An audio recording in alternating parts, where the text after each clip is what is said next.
Good morning, good evening, good afternoon, magandang umaga, magandang hapon, magandang tanghali sa lahat ng manonood. So ako nga po pala si Mark Alputura at isa po akong college student at BSED, majoring in Social Studies po. I'm a third year student. So I will do my lesson presentation for one of my subject, TTL2, and this is my demonstration, but online edition. So, sisimulan sa panimulang gawain. So, palaging simulan ng araw sa isang dasal upang magpasalamat sa may kapal. So, Lord, maraming salamat po sa araw na ito. Gabay niyo po kami at buksan ang aming isipan upang tumatak ang mga aral at pangaral ng aming mga guro. Amen. So, pagbate, magandang umaga po ulit at magandang gabi kung gabi man na pinapanood nito. So, magandang umaga sa lahat. Kamusta ang araw niyo? Kumain na ba kayo? Gayon, kung kumain kayo, may enerhiya kayo upang masigla kayo sa ating talakayan ngayong araw. So, ano na muli ang ating alituntunin kung ang katipunan ay may tatlong K, K, K, sa Sir MJ naman ay may tatlong M. Ano kaya ito? Ang ating alituntunin sa klase ay makinig, mag-isip, at makilahok. So, sisimulan natin ang lahat sa isang balik-aral sa pagtanaw sa nakaraang talakayan. Balikan natin ang ating nakaraang talakayan sa pamamagitan ng isang gawain na pinamagat ng fact or bluff, real talk o fake news. Basahin at unawain, ito ang ating panuto, basahin at unawaing mabuti ang bawat pahayag. Tukuyin kung ito ay fact, kung tama ang pahayag, o bluff kung mali. Kapag bluff ang sagot, ibigay o sabihin lamang ang tamang salita o impormasyon upang maitama ang pahayag. So simulan na natin sa unang pahayag at aking babasahin. Ang kolonyalismo ay tumutukoy sa pananakop daw ng isang bansa makapangyarihan upang kontrolin at pamahalaan ng ibang lupain. Ano kaya ito? Fact or bluff? Siyempre ay iso ay tama, fact. Next na pahayag at ang huling pahayag sa ating balik-aral ay ang merkantilismo ay isang sistemang pang-ekonomiya kung saan hinihikayat ang malayang kalakalan ng lahat ng bansa ng walang kontrol ng pamahalaan. Ano kaya ito? Fact or bluff? Medyo tricky kasi merkantilismo or mercantilism. So ano kaya ito? Tama, tama pero bluff, no? So bluff. Bakit bluff? Kasi po ating nung nakaraan nating talakayan napag-aralan natin na ang merkantilismo daw ay isang sistemang pang-ekonomiya kung saan kontrolado ng pamahalaan ng kalakalan. So naging bluff ito dahil sa word na malayang kalakalan at walang kontrol dahil ang merkantilismo ay may kontrol ng pamahalaan, kaya naging bluff ito. So, sisimulan na natin ang ating panibago, natapos na tayo sa ating balik-aral. Ngayon naman, tumungo tayo sa ating paksa sa pamamagitan ng isang gawain sa ating paganyak. Ang ating gawain ay pinamagatang dawu, kung saan ating panuto tignan ng mga larawan at hulaan kung sino ito gamit ng mga jumbled letters. So, simulan na natin sa unang larawan. Ang pinakamadali, buhok pa lang, pagpakodbang gano'n. Word pa lang ng pangalan, 4 letters. Sino kaya yan? Tama, Jose Rizal ba? Mali, si Jose Manalo ang nasa larawan. So, ating pangalawang larawan ay, sino kaya siya? May KKK sa likod, may baril, at ang pangalan pa lang, Sufyan Arabdesan. Sino kaya yan? Sa picture pa lang. Tama, siya si Andres Bonifacio. So, next na larawan naman tayo, tumungo. So, sino kaya yan? Kafin Cross Gadyoho. Oh, may clue na naman tayo. Merong maliliit na parang burol sa presentation natin sa PPT. Oh, meron ng clue. Tas pangalan pa lang sound familiar. Sino kaya siya? Tama, si Francisco Dagohoy. So, next naman natin, sino kaya yan? Oh, mukha pa lang matapang. Meron ng clue na naman, may mga pasombrerong gawa sa gulay. Sino kaya yan? Siya si tama, Diego Silang. So, punta na tayo sa panghuling larawan. O yan na, may mukha, may monumento, may watawat. Sino kaya yan? Pangalan pa lang, oh. Ozez Ezral. Sino kaya yan? Tama, hindi na tayo magkakamali kung sino pa. Ang ating pambansang bayani, si Jose Rizal, na palagi natin makikita sa ating mga barya.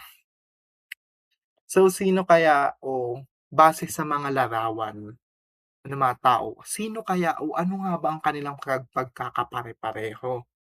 Oh, tama, mga bayani sila, mga bayaning nakilaban o pinaglaban ng ating kasarinlan, ng ating kalayaan sa mga mananakop, especially sa kontra sila sa mga Kastila. So, simulan na natin ang ating talakayan at ang ating talakayan ay Minecraft. Hindi, nasyonalismo sa pagbuo at paglaya ng mga bansa sa Timog at Kanlurang Asya. Iyan ang ating paksa ngayong araw. So, simulan na natin ang Minecraft. Ay, ang ating talakayan. Naglo-loading na ang ating ang ating talakayan. Simulan na natin sa pamamagitan ng pagtukoy o pagbasa ng ating layunin. Siyempre bawat talakayan may layunin ito. Bawat paksa may layunin. Ano nga ba ang ating mga layunin? May 4 po tayo. Una ay natutukoy ang kahulugan ng nasyonalismo. Pangalawa, nasusuri ang papel ng nasyonalismo sa kasaysayan ng mga bansa sa Timog at Kanlurang Asya. Pangatlo, natutukoy ang kahalagahan nito sa pagkakaisa ng mga bansa. At ang panghuli at ang pinakaimportante, nakagagawa ng maikling proyekto na nagtataguyod ng nasyonalismo. Yan ang ating mga layunin sa ating paksa ngayong araw. So, simulan na natin ang ating talakayan sa pamamagitan ng Coordinates Challenge. Hanapin ang mga bansa. So, ating panuto dito gamit ang ating mga gadget. Especially specific mga apps sa ating cellphone or gadget or any kind of gadget na hawak nyo ngayon is gagamitin natin to upang tukuyin o tutukuyin nyo ang mga coordinates na aking ibibigay. Siyempre wala tayo ngayong physical globe na recording to. So, gagamit tayo ngayon ng Google Map. Very convenient, Google Map. Mas mabilis at mas mabilis nating matutukoy ang mga coordinates. So, simulan na natin ang unang coordinate. First coordinate ay 20, 0, 0, 0, 0 north and 7, 0, 0, 0 east. Ano kaya ang tinutukoy na bansa ng coordinate na una or the first coordinate? Tama, ang una ay ang India. Pangalawa namang coordinates gamit ang inyong mga gadget. Sino kaya or anong bansa ito? So, 25,000, 0 N or north or 45,000 east. Ano kayang bansa ito? Tama, ang Saudi Arabia. At ang panghuling coordinate naman, ano kaya ito? Third coordinate. 32,000, 0 N and 53,000 east. Ano kayang bansa ito? Tama, Iran. So, ang mga bansang po yan ay ang mga kabilang sa Timog at Kanlurang Asya na ating matatalakay sa ating talakayan o sa ating paksa. So, simulan natin ang lahat, siyempre, pinakaimportante. Tukuyin muna natin at alamin kung ano nga ba ang nasyonalismo. Nalaman na natin ang ibang bansa na kabilang sa Timog at Kanlurang Asya. Siyempre, mahalaga namang matuto o matukoy natin o malaman natin ang meaning ng salitang nasyonalismo. So, ang nasyonalismo ay tumutukoy sa damdaming makabayan na maipakita ang matinding pagmamahal at pagpapahalaga sa sariling bansa. So, nasyonalismo, ito yung damdaming makabayan. So, mayroon po tayong dalawang anyo ng nasyonalismo. So, ang una ay tinawag nating defensive nationalism. Pagtatanggol sa bansa laban sa mga mananakop sa mapayapa at marahas na paraan. Dalawa na tong term. Meaning niya, mapayapa at marahas na paraan. Ang perfect example ng defensive nationalism ay walang iba kundi sila. Ito. Makikita nyo sa Minecraft pixelated character, ang isa o dalawang tao or dalawang character based sa kanilang mga suot or hawak. Sino kaya mga yan? Tama. Sila ang dalawa nating bayani. Si Jose Rizal ang may hawak ng libro at feather. At ang sa kabila naman ay si Andres Bonifacio may hawak ng KKK at may hawak na itak. So, bakit kaya nasabi ko na perfect example ito ng defensive nationalism? Kasi nga, kung matatandaan natin na magkaiba ang pakikilaban ng ni Jose Rizal at Andres Bonifacio. Si Rizal, ginamit niya ang pagsusulat upang labanan ang mga Kastila. Oh, gamit ang pagsusulat is ito ay mapayapang paraan. Si Andres Bonifacio naman ay gumamit ng dahas sa pakikilaban sa mga Kastila. So, ito yung perfect example, marahas at mapayapang paraan ng pakikilaban at pagtatanggol sa bayan.